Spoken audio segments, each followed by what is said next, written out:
I'm Jennifer Welsh. I'm the Canada 150 Research Chair in Global Governance and Security, cross-appointed to the Department of Political Science at McGill and the Max Bell School of Public Policy.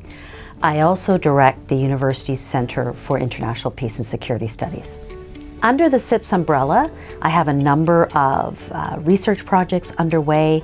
For example, I'm the co-director of a Canada-wide network on women, peace and security, where we look at the challenge of gender and security, not just in a global context, but also within Canada, and what that means for Canada's security organizations, including the Department of National Defence. I also have a new project on internally displaced peoples and how those who migrate but don't cross an international border are becoming the largest segment of the population that is on the move globally today.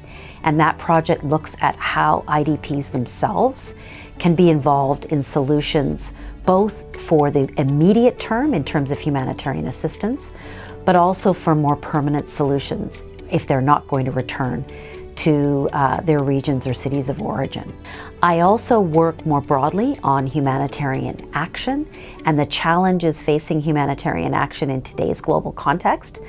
In some ways, those challenges relate to great power polarization, but they're also linked to new developments in technology, which both create challenges and opportunities for delivering humanitarian assistance in more effective ways. Another project which I've been engaged in over the last several years is called International Institutions in Turbulent Times. And I find that the MPP students who come to McGill are extremely interested in how the institutions that we created 75 years ago, or more in some cases, after the Second World War, are really creaking under some of the contemporary challenges that we face, and how we need to really innovate and understand how we can create new institutional solutions, not always bricks and mortar organizations like the UN, to tackle specific policy problems. And so that's a research program that's ongoing, which I think is exciting for a number of our students who are interested in how the globe is governed. MPP students over the years have been engaged with the Centre for International Peace and Security Studies and my own work in many different ways. I've asked them to serve in some cases as research assistants, conducting background research, or acting as a rapporteur at meetings that I have with researchers and policy practitioners. I also have them involved sometimes as participants or observers in special events that we have, given I'm part of different networks across the university with events that they are always interested in. And more broadly, I try to engage the MPP students in creating a really lively community of master's students at McGill who can take responsibility for their own learning and professional development. So I often respond to some of the demands they have for different kinds of training or for speakers that they might want to bring to campus to enrich their experience here. My course is called Global Policy Making, the Global Policy Landscape. And we focus on what makes global policy distinctive. So unlike domestic or national policy making, global policy making occurs in a complex context where there are sovereign states with their own authority and jurisdictions, but where they need to come together to collectively solve some of the world's most pressing challenges. So we discuss these differences between global and domestic policy, but we also look at the changing context for today's global policy. Compared to when I was a student in the late 1980s and early 90s, we're living in a much more troubled global landscape where there's geopolitical rivalry, the rise of populism and nationalism, and much greater demands for more representation in global policymaking from different parts of the world. So we really lean into this changing context and analyze what it means for some of the traditional institutions that were created after the Second World War to manage the challenges of global policy. We also look at some particular policy challenges.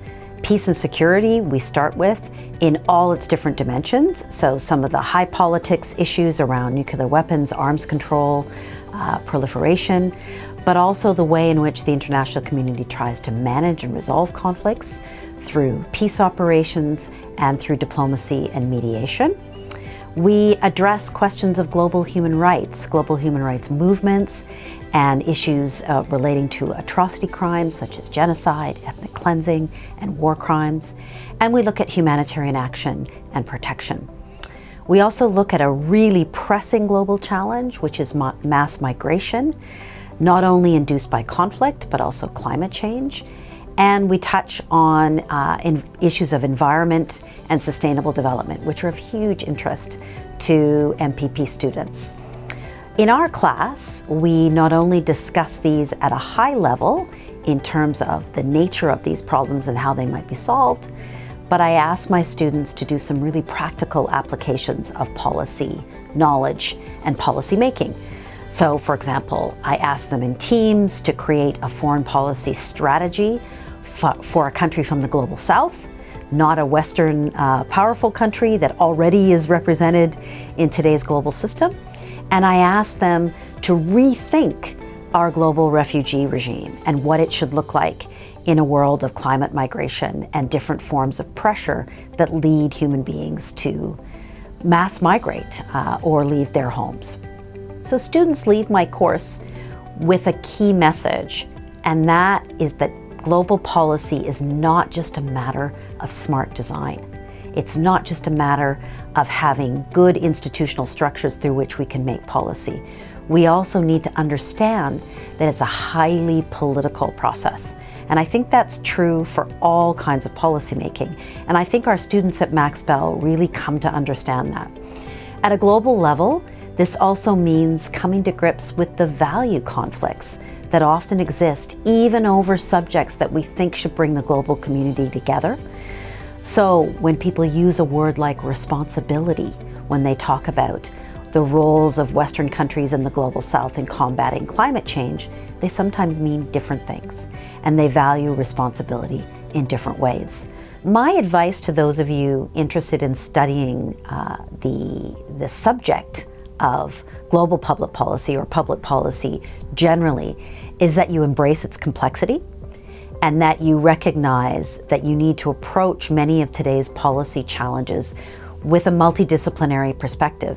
Yes, we need economics and quantitative techniques, but we also need ethical reasoning, and we also need good comparative skills to really look at institutional contexts for the development of public policy.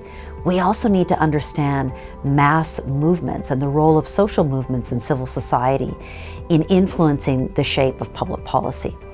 And what I would advise is that over the course of your career, you try to create connections to all of these perspectives. So to develop those skills, either through particular courses or get involved, for example, with a civil society organization so that you can understand how they operate, what kind of authority they have and what kind of authority they exercise, and how different constituencies come together to create a policy solution.